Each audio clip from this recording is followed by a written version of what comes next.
Ní orúkọ Ọlọ́run Bàbá Ọmọ àti Ẹ̀mí Mímọ́ ni a kí wa káàbọ̀ fún ọ̀kọ̀ bíbélì ti ọ̀sẹ̀ yìí, èyí tí ṣe ọjọ́ ìsinmi kẹrin lẹ́yìn mẹ́talọ̀kan. Àkòrí ọ̀rọ̀ òun ni Olúwa Ọlọ́run àti ìjọba àlàáfíà. Ẹ̀ka àkòrí àwọn àbùdá adarí àìwà bí Ọlọ́run ìkarùn-ún la fẹ́ wò lónìí. Orí ọ̀rọ̀ òun ni àìṣòdodo. Ohun tí a fẹ́ sọ̀rọ̀ lórí lónìí, tí a fẹ́ kẹ́kọ̀ọ́ lé, la pè ní àìṣòdodo.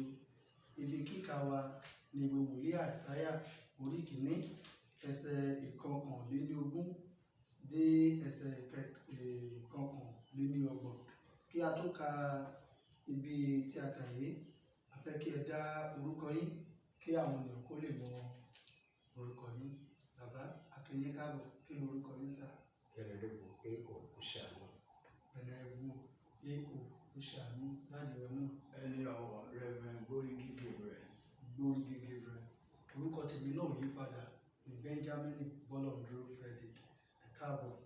Gẹ́gẹ́ bí a ti wo ilé tí a ní kàkà yìí, ẹ jẹ́ á ṣí bíbélì wá sí ìwé wòlíì Àìsáyà orí kọkànléníogún dé ẹsẹ̀ kọkànléníọgbọ̀n. Ìlú òtítọ́ hàn kì í ṣe àgbèrè, ó kún fún ìdájọ́ rí. Òdodo ti gbé inú rẹ̀ rí, ṣùgbọ́n nísinsìnyí àwọn apànìyàn. Fàdákà rẹ̀ di ìdárọ̀, ọtí wáìnì rẹ̀ dàlú omi. Àwọn ọmọ aládé rẹ̀ di ọlọ̀tẹ̀. Àwọn ẹgbẹ́ olè, olúkúlùkù fẹ́ ọrọ̀, ó sì tọ èrè lẹ́yìn. Wọn kò ṣe ìdájọ́ aláìní baba, bẹ́ẹ̀ ni ọ̀rọ̀ opó kò wá sí ọ̀dọ̀ wọn. Nítorí Olúwa àwọn ọmọ ogun, ẹni alágbára Ísírẹ́lì wípé, èmi yóò fi àyà balẹ̀ ní ti àwọn ọ̀tá mi, èmi yóò sì gbẹ̀san lára àwọn ọ̀tá mi. Èmi yóò sì yí ọwọ́ mi sí ara rẹ̀, èmi yóò sì yọ ìdàrán rẹ̀ kúrò pátápátá. Èmi yóò sì mú gbòǹgbò tanganran rẹ̀ kúrò. Èmi yóò sì mú àwọn onídàájọ́ rẹ̀ padà bí ìgbà ìṣáájú, àtàwọn ìgbìmọ̀ rẹ̀ bí ìgbà àkọ́bẹ̀rẹ̀. Lẹ́yìn náà, a ó pè ọ́ ní ìlú òdodo, ìlú òtítọ́. Ìdájọ́ ńlá ó fi ra Ísírẹ́lì padà, àti àwọn tí ó padà bọ̀ nípa òdodo. Ìparun àwọn aláìrékọjá pẹ̀lú àwọn ẹlẹ́ṣẹ̀ yóò wà pọ̀, àti àwọn tó kọ Olúwa sílẹ̀ ni a ó parun. Nítorí tí ojú yóò tì wọ́n ní ti igi ńlá tí ẹ̀yin ti fẹ́, a ó ti dààmú yín ní ti ọgbà tí ẹ̀yin ti yàn. Nítorí ẹ̀yin yóò dàbí igi ńlá tí ewé rẹ̀ rọ, àti bí ọgbà tí kò ní omi. Alágbára yóò sì dàbí ògùṣọ̀, iṣẹ́ rẹ̀ yóò dàbí ẹ̀ta iná. Àwọn méjèèjì yóò jọ jóná pọ̀, ẹnikẹ́ni kì yóò sì pa wọ́n. Hallelujah. Èròǹgbà àkọ́kọ́ ni láti kọ́ ohun tí Bíbélì pè ní àìṣòdodo. Ìkejì, láti ṣe ìtúpalẹ̀ àwọn ohun tí ó mú àìṣòdodo tẹ̀síwájú ní àwùjọ òde òní, àti láti ṣàwárí àwọn ipa tí ó léwu tí àìṣòdodo ní bí Bíbélì ti wò ó. Ìfáàrà. Àìṣòdodo ni ṣíṣe ohun tí kò ní ìdúróṣinṣin nínú pẹ̀lú èrò àti ìrẹ́nijẹ. Parọ́ tàbí tan ẹnìkan tàbí ẹgbẹ́ jẹ. Àìṣòdodo ní èso ọkàn tí ó rí, ẹ̀rí ọkàn tí a ti mú ṣíwọ́ iṣẹ́ àti ìfẹ́ ìmọ̀tara ẹni nìkan. Kí ni àwọn ohun tí ó lè mú àìṣòdodo tẹ̀síwájú, àti ipa adarí aláìṣòótọ́ ní orílẹ̀-èdè wa, ìlú, ìjọ àti ilé ẹnìkọ̀ọ̀kan wa? Èròǹgbà yìí gẹ́gẹ́ bí ohun tí ó sọ fún wa ni pé a fẹ́ wo ohun tí àìṣòdodo jẹ́, àti bí ó ṣe nípa tó ní ìlú, ìjọ àti orílẹ̀-èdè lápapọ̀. Ẹ̀kọ́ Bíbélì tòní yóò fi yé wa ohun tí àìṣòdodo túmọ̀ sí. Ìjẹ́ ohun tó yẹ kó máa ṣẹlẹ̀ ní àwùjọ Kristẹni ni, àbí ohun tí kò yẹ, pàápàá ní orílẹ̀-èdè, ohun tí kò yẹ ni. Ó yẹ ká máa hùwà òtítọ́ gẹ́gẹ́ bí ọmọ Ọlọ́run, àti ewu tó wà níbẹ̀ la fẹ́ kẹ́kọ̀ọ́ lé lórí lónìí. Ẹ jẹ́ ká tẹ̀síwájú nípa àwọn ìjíròrò wa. Ìjíròrò wa àkọ́kọ́ ni wípé tọ́ka sí àwọn nǹkan gbòógì tí ó fa àìṣòótọ́ nínú ibi tí a kà fún ẹ̀kọ́ wa òní.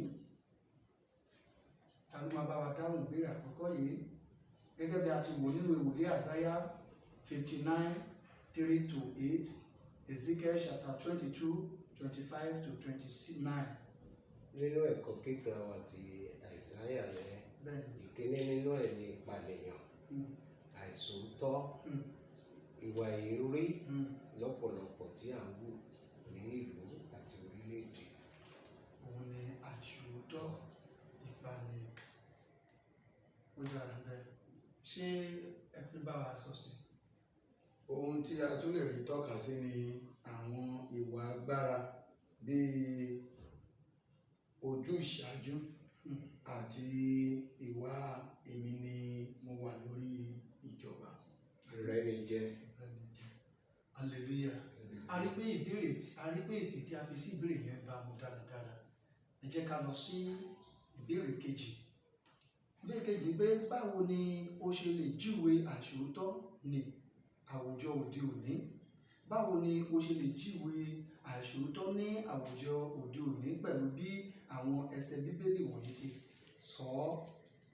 Nínú ìwé Genesis, Bíbélì tọ́ka rẹ̀ gẹ́gẹ́ bí Dáfídì ṣe lo ìwà àìṣòótọ́ lórí ọmọ ọ̀dọ̀ rẹ̀ láti fipá gba aya lọ́wọ́ rẹ̀.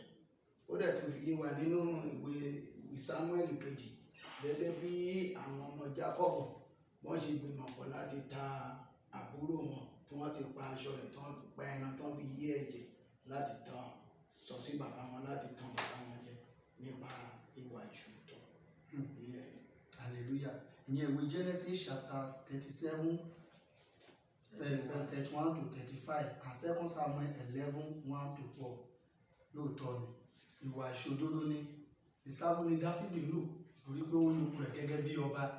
Ohun tó wá bùdù ni pé ó tún lọ síbi tí wọ́n ti pa Ùráyà ó sì gba aya rẹ̀. Ìwà àìṣòótọ́ bẹ́ẹ̀ Ọlọ́run á mú kúrò ní orílẹ̀-èdè wa àti ní ìjọ rẹ̀. Ṣé bàbá fẹ́ sọ díẹ̀ sí ìbéèrè yìí? Ìwà ìṣòótọ́ yẹn ní níbẹ̀ nínú Sámúẹ́lì kejì yẹn, Genesis orí kọkàndínlọ́gbọ̀n ẹsẹ̀ 5 yẹn, òun ni àgbèrè. Àgbèrè ni Dáfídì tó wù, ìwà tó wù níbẹ̀. Ìwà àgbèrè. Ìwà àgbèrè. Ó lo ipò rẹ̀ lọ́wọ́ ló ti fi ṣe ìwà àgbèrè. Ìwọ̀n yóò gbọ́dọ̀ ṣẹlẹ̀ nínú àwùjọ Ọlọ́run. Ohun tó yẹ kí ó máa ṣẹlẹ̀ ní ìwà àìṣòótọ́ nígbà. Ìbéèrè kẹta ni wípé ipa wo ni àìṣòótọ́ adarí ní lórí orílẹ̀-èdè? Ipa wo ni àìṣòótọ́ adarí ní lórí orílẹ̀-èdè? Ìwé Jóòbù orí 17 ẹsẹ̀ 13 dé 17 àti Pétérù kejì orí 2 ẹsẹ̀ 9. Ipa tí àwọn aláìṣòótọ́ adarí ní orílẹ̀-èdè, wọ́n máa ń mú orílẹ̀-èdè wà nínú ewu àti nínú làásìgbò tí ò ní sí àlàáfíà nínú àwùjọ. Ṣé wọ́n máa mú kí orílẹ̀-èdè wà nínú ewu? Wọ́n máa fi orílẹ̀-èdè sínú ìdè àti ìnira. A máa pọ́n mẹ̀kúnnù ní ojú gẹ́gẹ́ bí a ti rí lóde òní pàápàá lórílẹ̀-èdè Nàìjíríà. Ọlọ́run á gbọ́ orílẹ̀-èdè Nàìjíríà ní orúkọ Jésù. Ìbéèrè tó kẹ́yìn ni wípé gẹ́gẹ́ bí Kìrìsìtẹ́nì, ọwọ́ wo ni a fi lè mú ìṣòro àìṣòdodo ìdarí ní Nàìjíríà lónìí? Gẹ́gẹ́ bí Kìrìsìtẹ́nì, ọwọ́ wo la fi lè mú? Àwa gẹ́gẹ́ bí Kìrìsìtẹ́nì, a gbọ́dọ̀ mú ìdúró wa dúró gẹ́gẹ́ bí ìmọ́lẹ̀ kí a fi iṣẹ́ rere máa hàn nínú gbogbo tí a bá ń ṣe. Ìyẹn ìwé Mátíù orí 5 ẹsẹ̀ 13.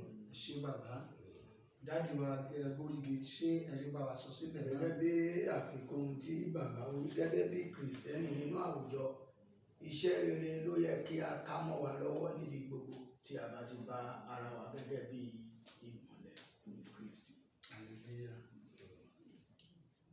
Ìparí, nígbà tí ẹ̀rí ọkàn kò bá ṣiṣẹ́, ó máa ń fi àyè sílẹ̀ fún ogúnlọ́gọ̀ àtúbọ̀tán tí kò ṣe ohun rere. Àwọn ará ìlú a máa kórìíra lábẹ́ àjàgà tí ó burú, ṣùgbọ́n Ọlọ́run kò sùn rárá, ó lágbára. A sì ń gba àwọn ènìyàn rẹ̀ olódodo, a sì dá àwọn ènìyàn rẹ̀ búburú lẹ́jọ́.